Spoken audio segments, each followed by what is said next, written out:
할렐루야. 오늘 우리가 함께 나눌 말씀의 제목은 때가 이르리니, 때가 이르리니. 이 말씀 통하여 하나님의 거룩한 음성 들으시기를 축복합니다. 한 20-30년 정도 된 것으로 제가 기억을 하는데요, 기독교 문화 사역이 굉장히 활발하게 이렇게 한국 교회에 청년들을 깨우는 사역을 했던 때가 있었습니다. 그때 이제 당시에 어떤 주장을 했냐면요, 이분들이 뉴 에이지 음악을 조심해라. 뉴 에이지 음악을 조심해라. 이것은 사탄의 덫이다. 이렇게 가르치면서 왜 이게 사탄의 덫인지 여기에 대해서 가르치고 이렇게 했던 그런 기억이 있습니다. 뉴 에이지 음악을 우리가 이해하기 위해서는요, 뉴 에이지 운동에 대해서 조금 알아야 돼요. 뉴 에이지 운동이라는 것은 뉴 에이지, 새로운 세기라는 그런 뜻이잖아요. 새로운 세대.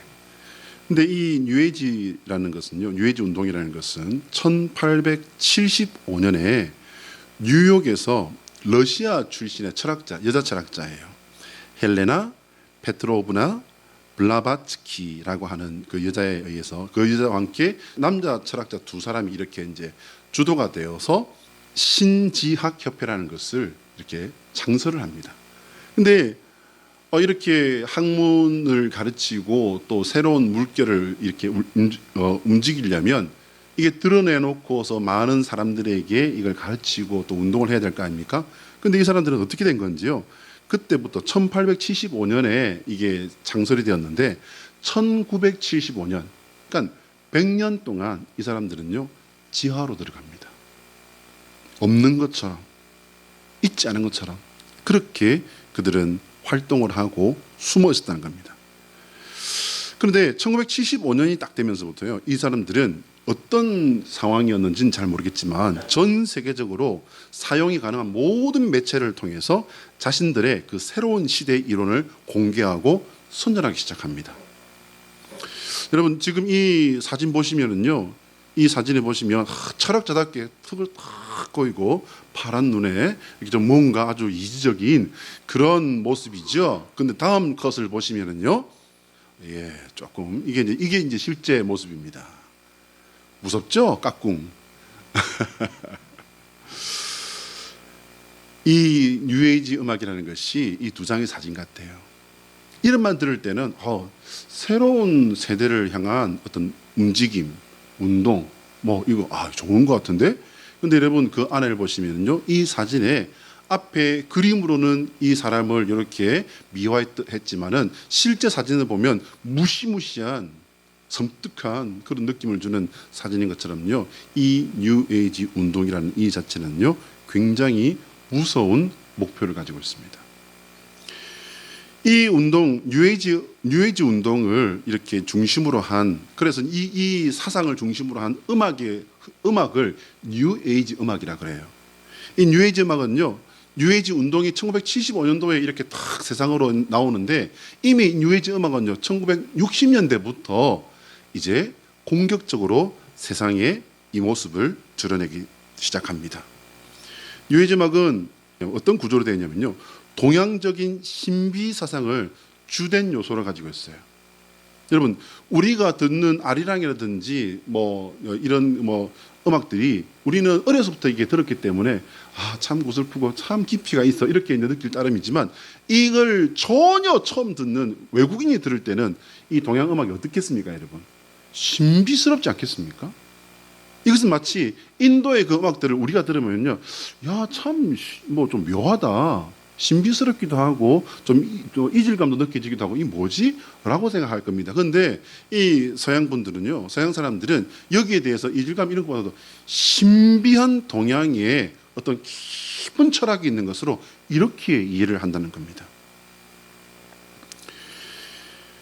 명상을 돕기 위해서 음악 기법을 이들은 사용하는데요, 특별히 80년대에 들어가면서 서양의 그 모든 걸 다 때려 부수는 것 같은 록이라든지 헤비메탈이라든지 이런 것들을 싫어하는, 시끄러운 것을 싫어하는 그런 이른바 철학적 사고를 하기 시작하는 이 서양의 엘리트층들, 이런 사람들을 중심으로 해서 세미 클래식, 그러니까 현대 음악과 고전 음악이 이렇게 적절히 이렇게 서로 접목한 것 같은 이런 모습을 한 이 뉴에이지 음악에 사람들은 환호를 하기 시작합니다.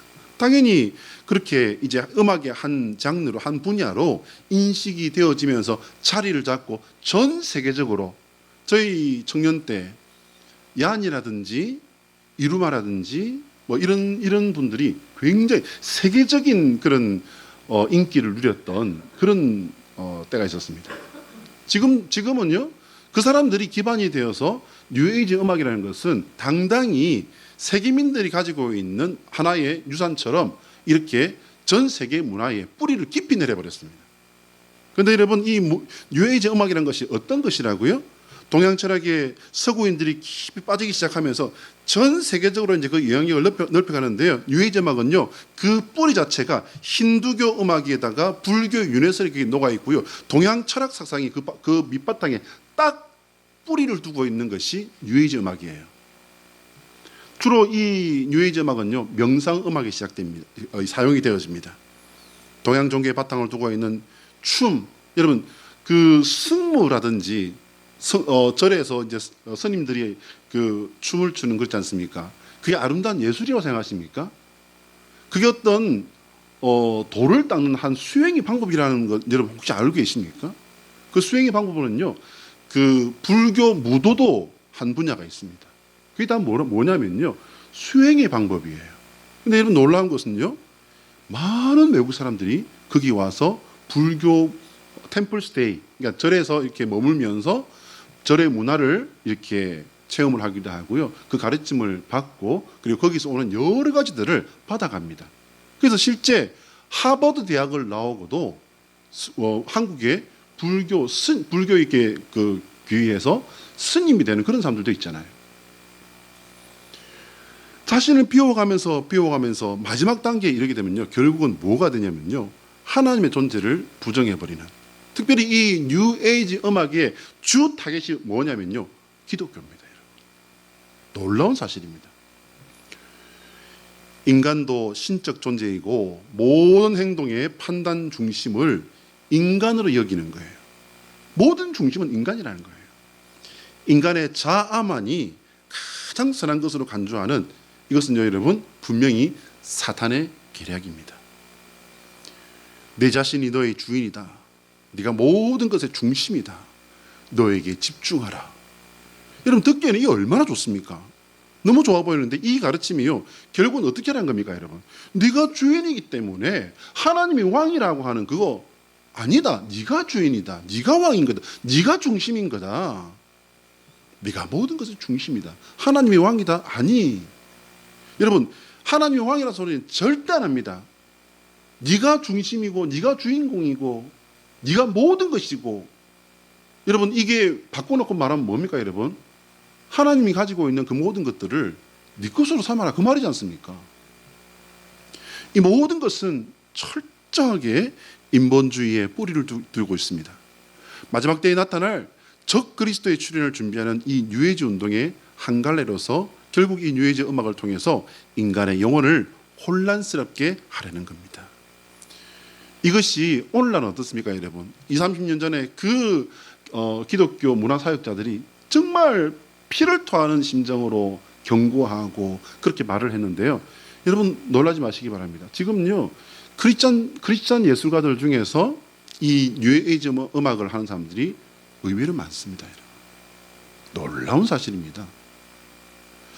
자, 한번 따라할까요? 하나님의 소원은 우리가 예수 그리스도 안에서 분명하게 하나님과 연결되어 살아가는 성도가 되는 것이다. 시작. 하나님의 소원은 우리가 예수 그리스도 안에서 분명하게 하나님과 연결되어 살아가는 성도가 되는 것이다. 하나님과 확실하게 분명하게 연결되어서 동행하며 살아가시는 성도 되시기를 축복합니다. 성도는요, 하나님과 언제나 분명하게 연결되어 있어야 합니다. 세상에 한 발, 하나님께 한 발. 여러분, 이거 어떻게 보면 지혜롭다고 할 수도 있습니다. 나 이거 지혜로운 게 아니고요, 하나님을 우롱하는 겁니다. 우리가 현실은 세상에 한 발, 이렇게 하나님께 한 발인 것 같으나 우리가 세상에서 발을 떼고 하나님을 향해서 내 모든 것을 다 부어드리기 위해서 몸부림치고 애를 쓸 때에 하나님은 그것을 무엇으로 받아주신다고요? 겨자씨의 믿음으로 받아주시는 줄 믿으시길 바랍니다. 성도는 언제나 하나님께서 주시는 감동을 세밀하게 느끼고 하나님 앞에 반응해야 될 줄로 믿습니다. 세상이 하나님을 멀리하는 것을 볼수록요, 더욱더 우리는 하나님께 더 가까이 해야 합니다. 단순히 세상이 멀리하기 때문에 우리가 가까이 해야 하는 것이 아니에요. 공중권세 잡은 마귀가 세상을 열심히 미혹할 때에 우리는 더욱 열심히 하나님께 집중하고 하나님께 열심히 나아가야 한다라는 말씀입니다.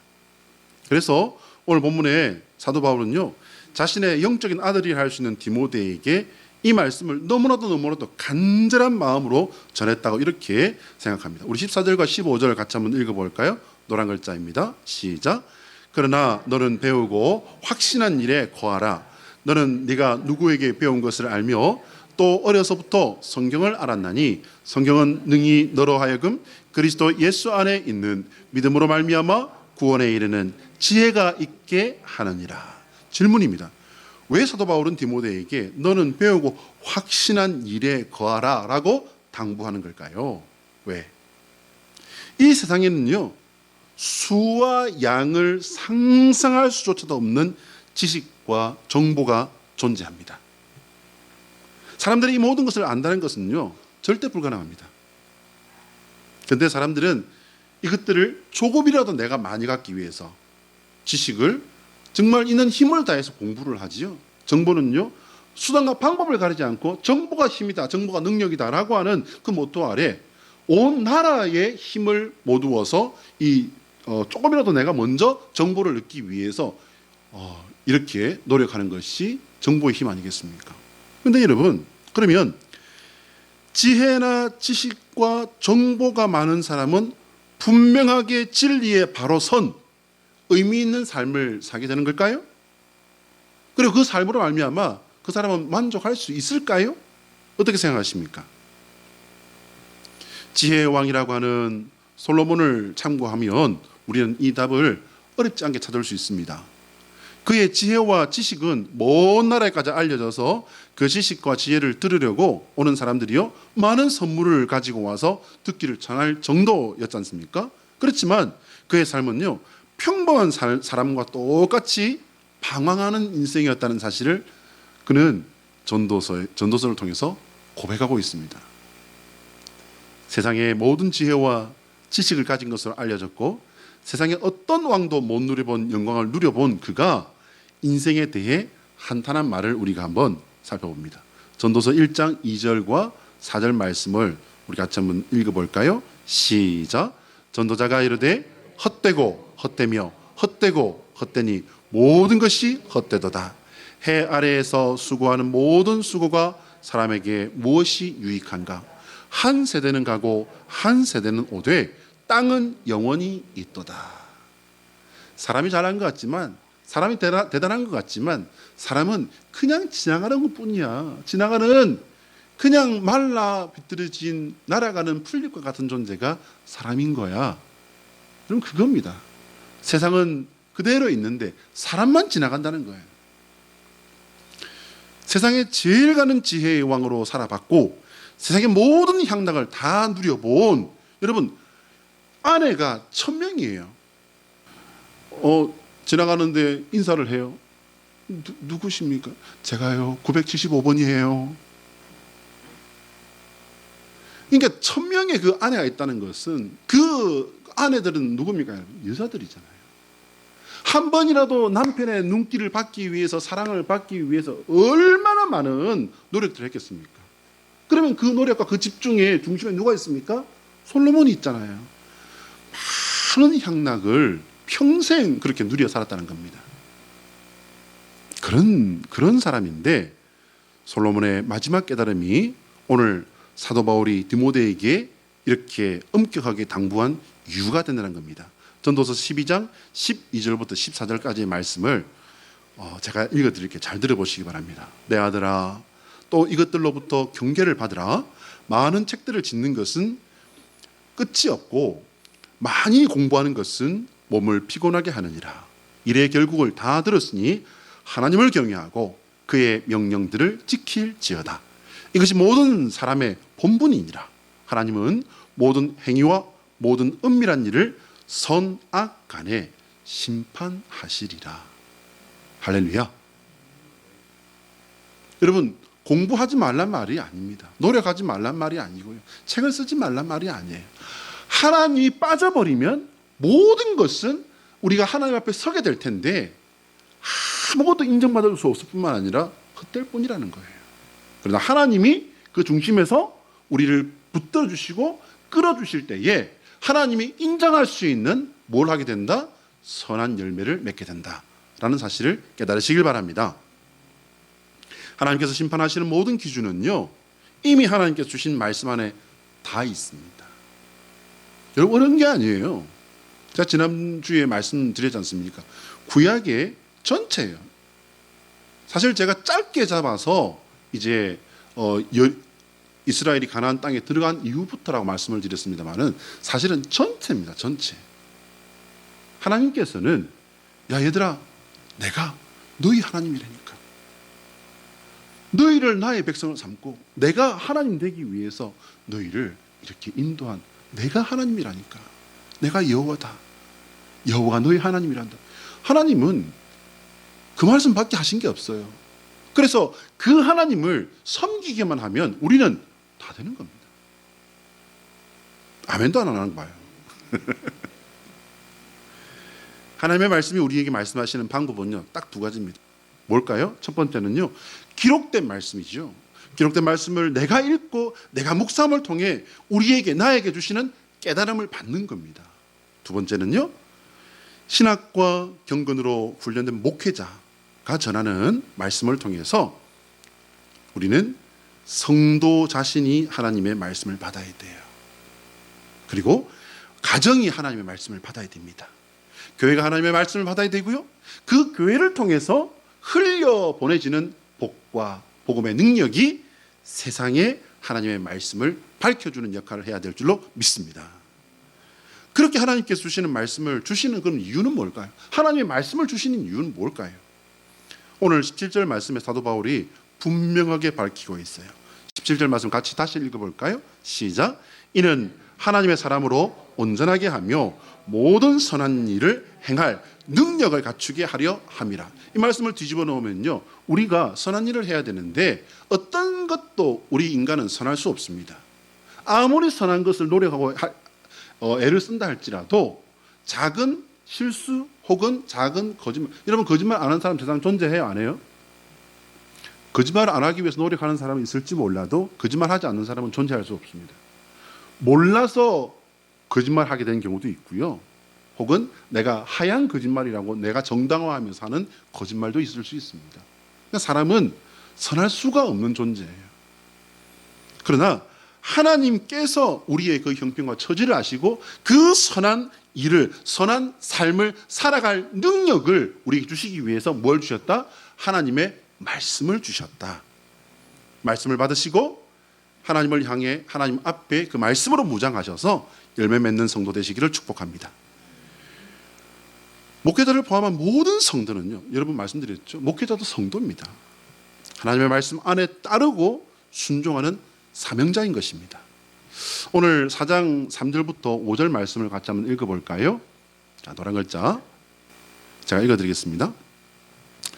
때가 이르리니 사람이 바른 교훈을 받지 아니하며 귀가 가려워서 자기의 사욕을 따를 스승을 많이 두고 또 그 귀를 진리에서 돌이켜 허탄한 믿음을 따르리라. 그러나 너는 모든 일에 신중하여 고난을 받으며 전도자의 일을 하며 내 직무를 다하라. 자, 여러분 질문입니다. 왜 사도 바울은 그러나 너는 이라는 구별을 명령했을까요?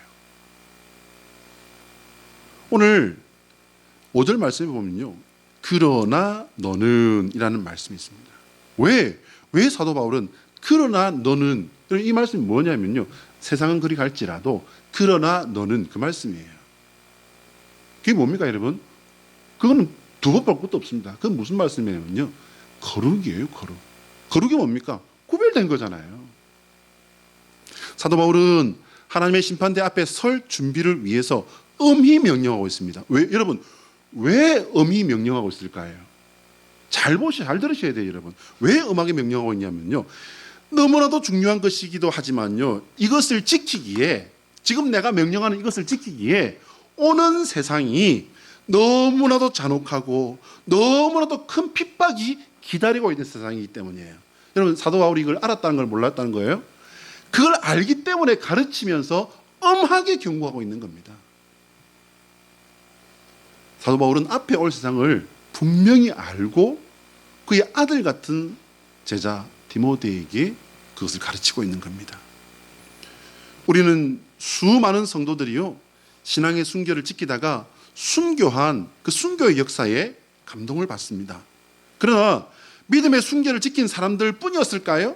사자밥이 되고 기름에 튀겨지고 불태워지는 그 자리에서 여러분, 모두 다 그럼에도 불구하고 저는 예수 그리스도를 포기할 수 없습니다, 이 고백하고 다 죽었을까요? 여러분, 배교자는 없었을까요? 아니요. 됐습니다. 여기까지. 알았어요. 정그릇이다면 알겠습니다. 그리고는 돌아서서 집으로 간 사람 없었을까요? 여러분, 어떻게 생각하십니까? 예수님의 12 제자 중에도요, 가룟 유다가 있었습니다. 분명히 배교자가 없었을 수가 없습니다. 그런데요, 단지 우리가 교훈을 받고 모범으로 따라야 할 신앙이 죽음의 위협 앞에서도 신앙의 순결을 지켰던 믿음의 선배들이기 때문에 우리는 그분들의 거룩한 순교의 역사에 주목하고 감동받고 나도 그런 믿음이 되겠다고 다짐하는 것입니다. 할렐루야. 그 수많은 순교의 역사를 써낸 신앙의 선배들은요, 그럼 어떻게 그럴 수가 있었을까요? 어떻게?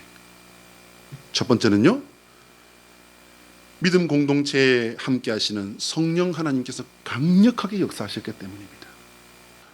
우리 교회도 언젠가 한 번은 기회가 된다면 국내 순교지 탐방이라도 할 수 있으면 좋겠어요.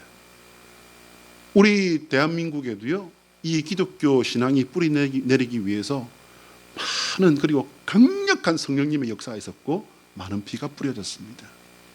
그곳에 여러분, 내가 그래도 우리 가문에 초계최 씨 29대손 자존심이 있지, 내가 최 씨라는 게, 최 씨 앉은 자리 내가 한번 앉고 이랬으면 거기 풀도 안 나.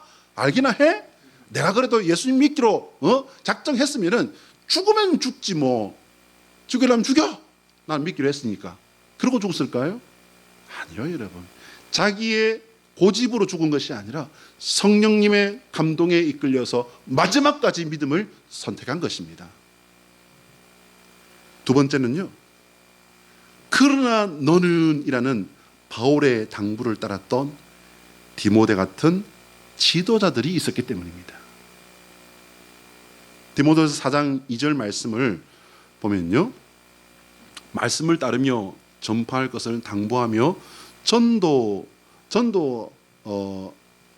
이렇게 그렇게 당부하는 사도 바울은요, 목회자의 자세, 여러분 이 디모데후서 4장 2절을 보면요, 이 짧은 한 구절 속에 목회자의 자세와 설교의 내용까지 이렇게 명령을 하고 있어요.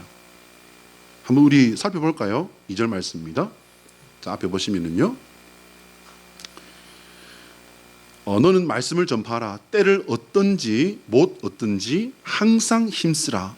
범사에 오래 참음과 가르침으로 경책하며 경계하며 권하라 라고 이렇게 되어 있습니다. 제가 이 말씀을 표준 세번역으로 한번 읽어드리겠습니다. 표준 세번역에는 어떻게 되어 있냐면요, 그대는 말씀을 선포하십시오. 기회가 좋든지 나쁘든지 꾸준하게 힘쓰십시오. 끝까지 참고 가르치면서 책망하고 경계하고 권면하십시오 라고 되어 있습니다. 자, 여러분, 이 말씀 어디에 교인들한테 힘을 주고 교인들을 위로하고 그들이 맞다고 그들의 눈높이에 맞춰서 그들을 재미있게 해줘라, 그런 말씀 어디에 있습니까, 여러분? 목회자인 디모데에게 목회자 선배인 바울이 전한 이 말이 왜 우리에게 중요하냐면요. 디모데는 오늘 아침에는 목회자입니다. 그렇죠? 그런데 그 목회의 대상이 누구냐고요? 바로 우리들 아닙니까? 그 모든 목회의 대상이 바로 모든 성도이기 때문에 디모데에게도 우리에게도 이 말씀은 중요한 말씀인 겁니다. 어느 교회의 담임 목사님께 한 장로님이, 그 교회 장로님이 상담을 이제 요청을 합니다. 근데 내용인즉슨 목사님의 설교가 너무 은혜가 되지 않는다는 거예요. 이렇게 말하는 성도들이 많다, 이렇게 이야기를 합니다. 허구한 날, 죄인, 십자가, 죽음, 회개, 지옥, 그날이 왔다. 그러니까 성도들을 죄인으로 만들어서 주눅들게 하는 말씀이 이제는 뭐 듣다 못해서 시험에 들 지경이라는 겁니다.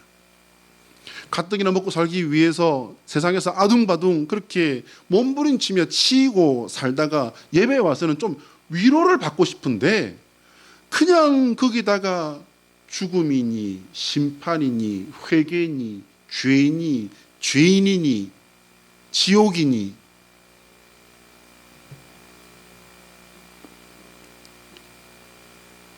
교회만 오면 더 큰 죄인이 되어서 돌아가는 기분이라는 거예요. 여러분은 이 장로님의 말씀을 어떻게 생각하십니까? 놀랍게도요, 디모데후서 4장 3절에 사도 바울이 이미 이런 분들에 대해서 예언을 하고 있습니다. 우리 4장 3절 한번 볼까요? 4장 3절을 보면요, 제가 읽어드리겠습니다. 때가 이르면 사람들이 건전한 교훈을 받으려 하지 않고 귀를 즐겁게 하는 말을 들으려고 자기네 욕심에 맞추어 스승을 모아드릴 것입니다. 참으로 놀라울 뿐입니다. 여러분, 이 말씀을 자세히 읽어보셔야 돼요.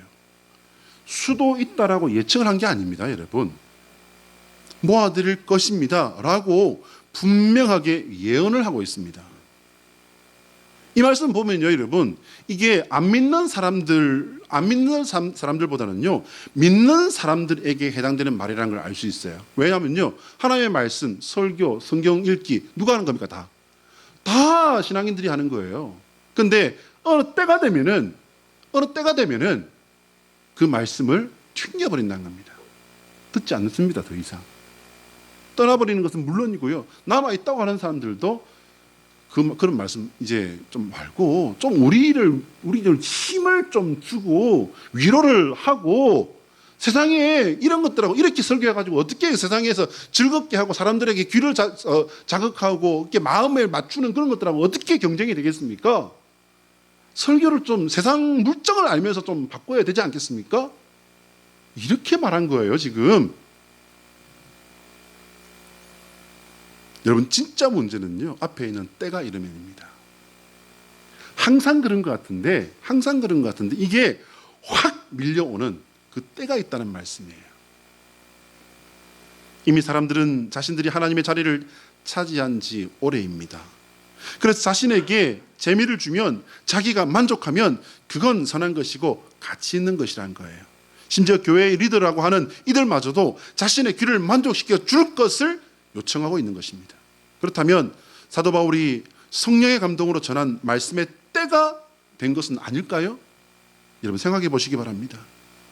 그리고 우리 사는 이 현재의 세상을 둘러보시기 바랍니다.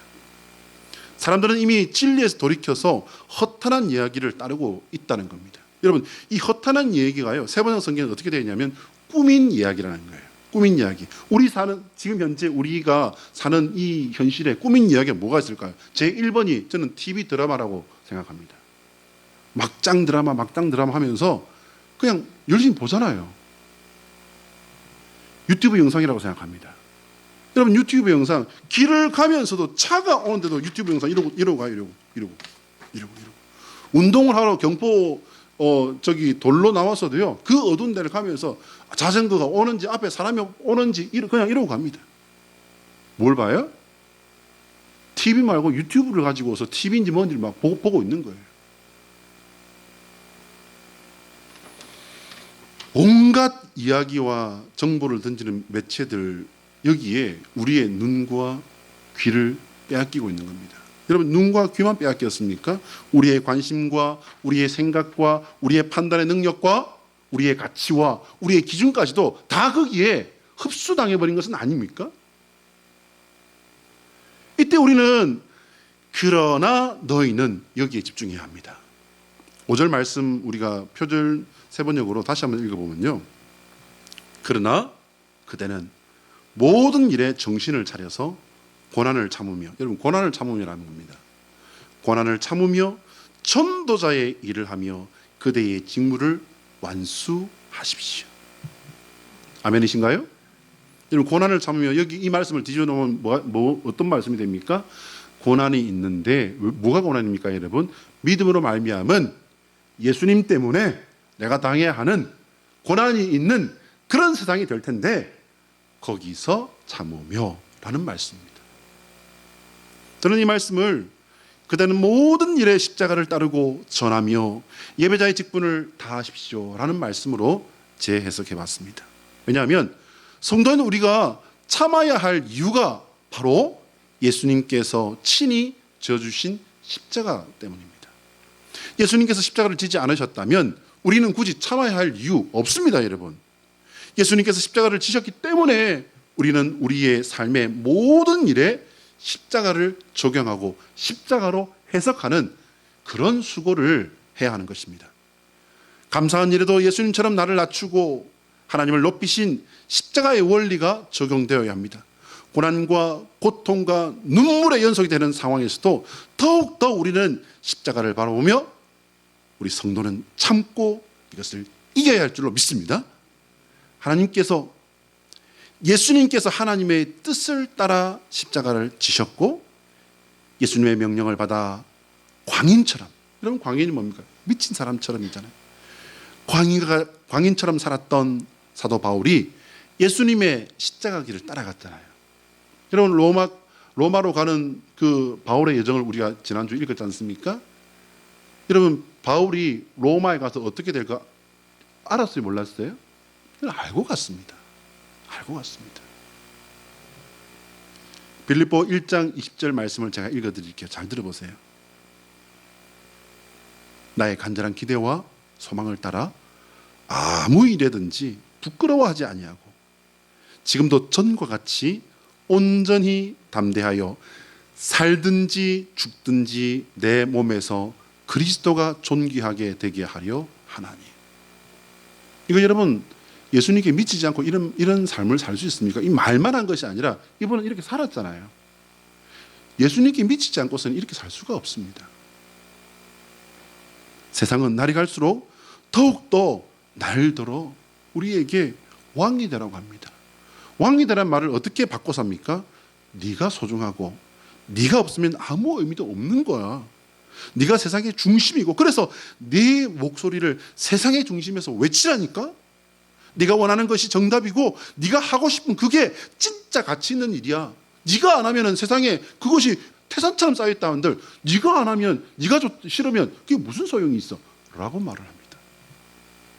전통과 구습의 묵은 것을 벗어버리라는 그 도발을 통해서 여러분 결국은 그들이 직접다고 말은 하지 않지만 어떤 목적으로 우리를 이끌고 갑니까?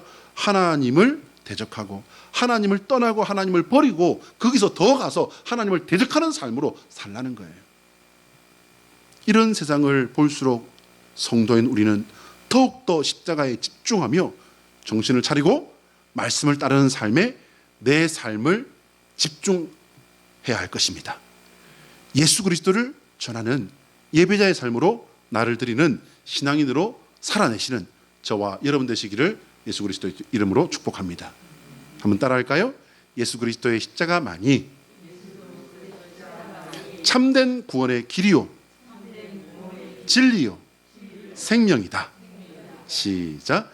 예수 그리스도의 십자가만이 참된 구원의 길이요 진리요 생명이다.